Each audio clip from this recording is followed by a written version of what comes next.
Good day, everyone. This webinar is presented by Training Location, your DiSC provider. My name is Bill Harshman, and I'll be hosting your session today. We are an authorized DiSC distributor for Wiley Publishing, as well as a channel partner with the Ken Blanchard companies. Thank you for your interest and for visiting our website. Our topic today is interaction between DiSC styles, specifically the I or influence with the S or steady. Now, this session is one in the series discussing interaction between and among the four DiSC styles, which include dominant, influence, steady, and conscientious. And before we begin, let's look at the cornerstone principles of DiSC. All styles are equally valuable. Everyone's a unique blend of all four styles. And your unique style is also influenced by other factors such as your life experiences, your education, and maturity level. So let's take a look at our PACE and priority model. It's what I refer to as the essential tool to diagnose, discuss, and understand DiSC styles and their relationship to each other. Now, the vertical axis represents PACE, which we see the descriptors at the top and bottom of the PACE continuum. The horizontal axis represents priority, and we see those descriptors at the left and the right of that priority continuum. As we look at this simple grid, we can use this tool to make the unique PACE and priority pairings into each unique quadrant as follows. An active PACE with a task priority describes a D or dominant style. An active PACE with a people priority describes an I or influence style.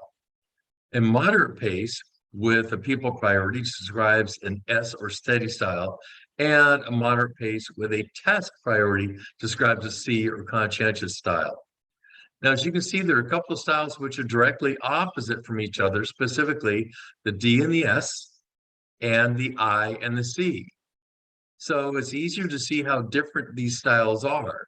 This difference requires what I like to call stretching, also known as flexing or adapting. For example, there are times when a parent needs to be more directive and times when they need to be more supportive, depending on the situation. The same is true with differing styles of DiSC. Now, in our example today, the I and the S share, as you can see, a priority of people-oriented, accepting, and warm, while they differ in their pace. Let's see how interaction between these neighboring styles may still require stretching. Remember, we always consider both pace and priority to understand style. As we learned before, the two styles of I and the S share a priority of people-oriented, accepting, and warm behavior. However, they differ in their pace. The I has a more active, faster, assertive, dynamic, and bold pace described in the previous slide. When we combine the I's unique pace and priority, we see some refined descriptors such as enthusiastic, optimistic, high-spirited, lively, social. The I style tends to be about focusing on the positive and expressing enthusiasm, taking quick action, and encouraging collaboration. If they had a motto, it would be "Let's have fun." Now, the S pace is, the S has a more deliberate, reserved, careful pace. Their descriptors include even-tempered, accommodating, patient, humble, tactful. Now, the S style is all about providing support, maintaining stability, and encouraging collaboration. If they had a motto, it would be "Let's do it together." What might help us understand the previous descriptors is to understand what drives this I style. Wiley research indicates the following needs or themes. Let's first look at the core need of an I. The first is for connection, and this may translate to responding negatively to a threat of the connection. They also have a need for expression, a need to externalize their thoughts and emotions in the brain and get them out and get them heard and acknowledged by another human.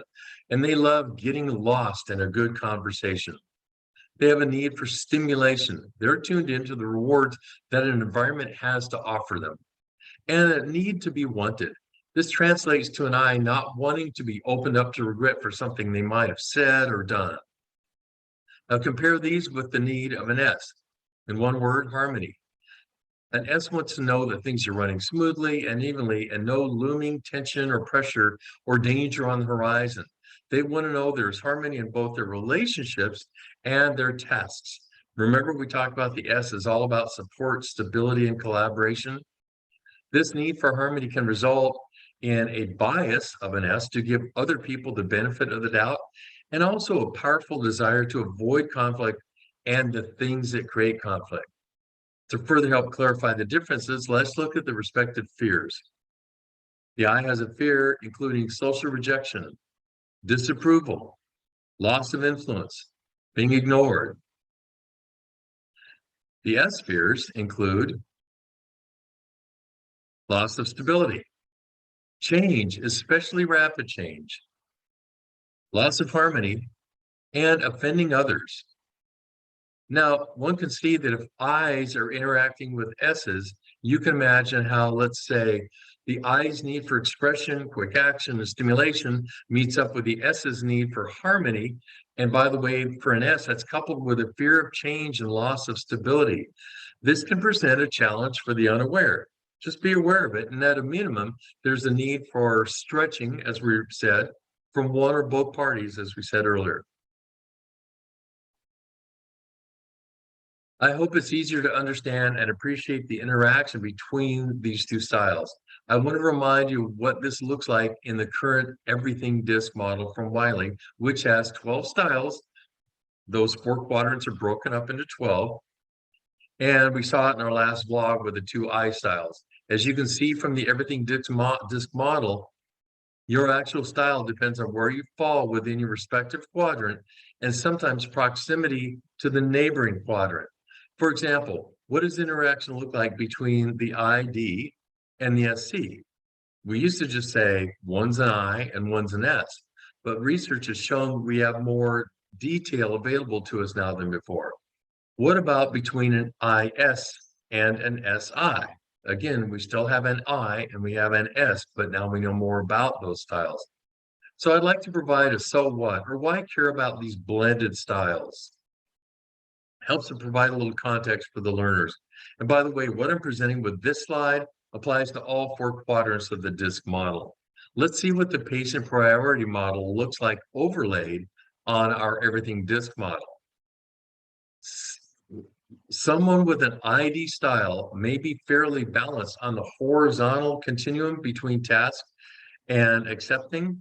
However, they have fairly pronounced preferences when it comes to the vertical dimension of pace.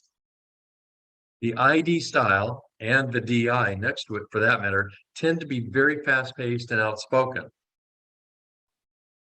In a similar fashion, the IS is at more of a midpoint on the fast-paced and outspoken versus cautious and reflective pace of continuum.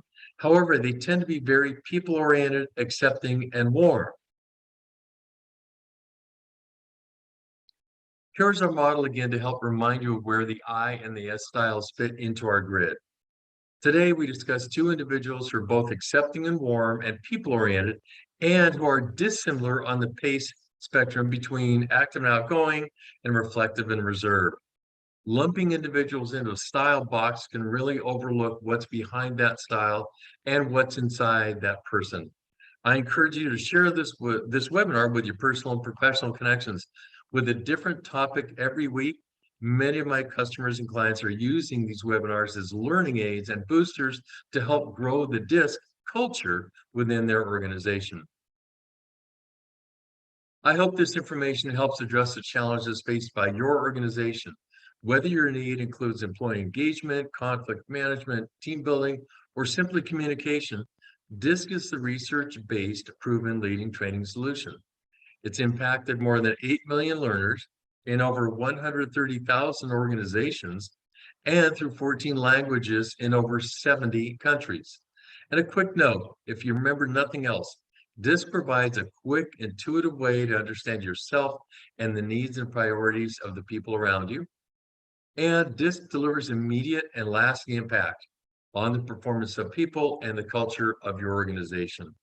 And as always, the key to effectiveness through DiSC is understanding your and other styles, then using that knowledge for improved interaction. Thanks for joining us today. Here's our contact information. Meanwhile, good luck with the DiSC. I hope it's been relevant, valuable, and timely, and I look forward to seeing you on future webinars. And if you'd like to discuss a complimentary introductory live webinar to bring DISC to your team or organization, use the email shown info@training location. And be sure to check out our other blogs at the web address shown, or simply go to our website, traininglocation.com, and click on blogs.